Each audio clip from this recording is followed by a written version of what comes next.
Salut à tous! Alors aujourd'hui, comme vous l'aurez deviné au titre, on se retrouve pour une vidéo réorganisation de palettes. Je sais que vous adorez ça. Et aujourd'hui, on va donc se concentrer sur les deux dernières palettes Natasha Denona que j'ai acquises relativement récemment, à savoir la Retro et la Dream Palette. Alors je vous montrerai le avant dans la vidéo. Là du coup elles sont déjà réorganisées, donc je vais pas les ouvrir tout de suite.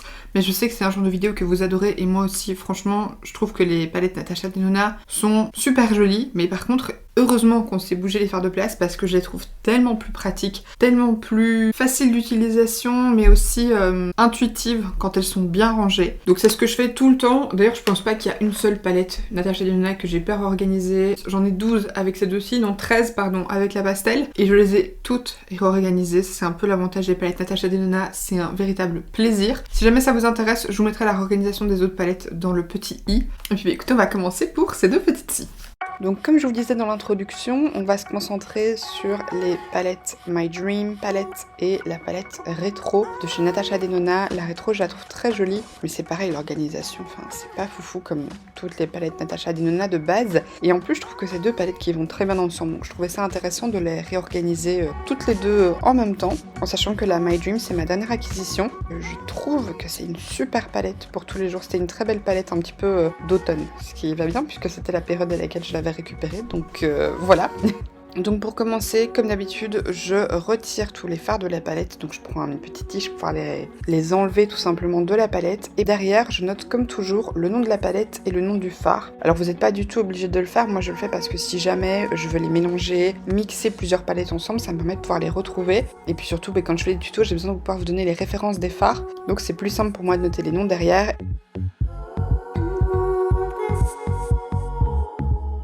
Et après ça, c'est le moment un petit peu compliqué où il faut essayer de trouver l'agencement parfait, et c'est toujours le moment où je galère un peu parce que je suis légèrement perfectionniste pour ça. Donc je modifie, je les mets ensemble, je déplace, je replace.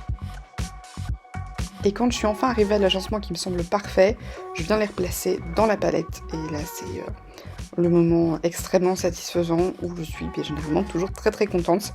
Et là effectivement c'est le cas, je suis plutôt ravie.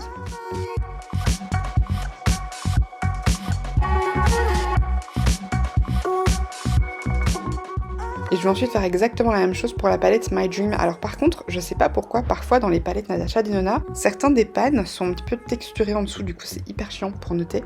Et je en profite également pour frotter certains pannes s'il y a du fard derrière, parce que sinon pour écrire ça va être un petit peu un enfer. Donc pareil, je note du coup le nom de la palette et le nom du fard.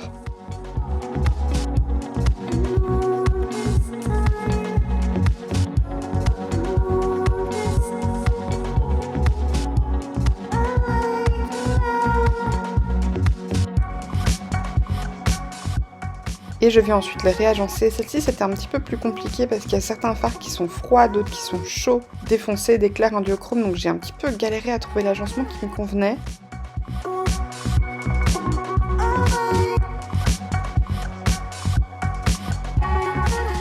Et ensuite je viens de les replacer. Et là pareil, je suis plutôt très très contente.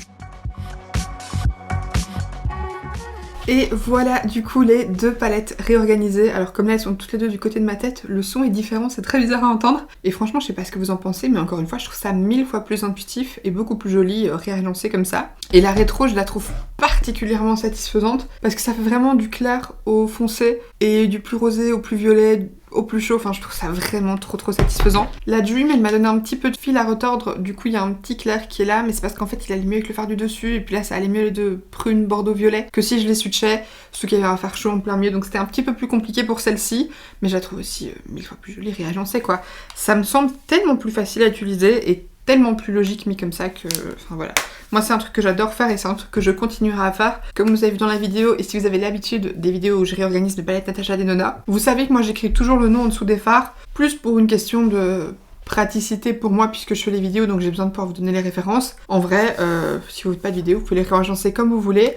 Et surtout, moi je le fais parce que ça me permet de, si jamais je veux mixer des palettes, par exemple la Retro et la Dream, mais comme ça, le jour où je veux les remettre au bon endroit, en dessous j'ai le nom aussi de la palette. Donc par exemple ici, pour la Dream, ils ont tous le mot Dream en dessous de chaque panne. J'espère en tout cas que ça vous aura plu, que ça vous aura peut-être aidé si jamais vous pensiez à réorganiser vos palettes Natasha Denona et que vous saviez pas trop comment faire, ou vous aviez pas trop d'idées de réagencement. Là je vous en aurais proposé proposer une. Merci beaucoup en tout cas d'avoir regardé cette vidéo jusqu'au bout. Si elle vous a plu, comme d'habitude, n'hésitez pas à la liker. Et également à vous abonner en dessous si ce n'est pas encore fait. Et puis quant à moi, d'ici la prochaine, je vous fais d'énormes bisous. Bye.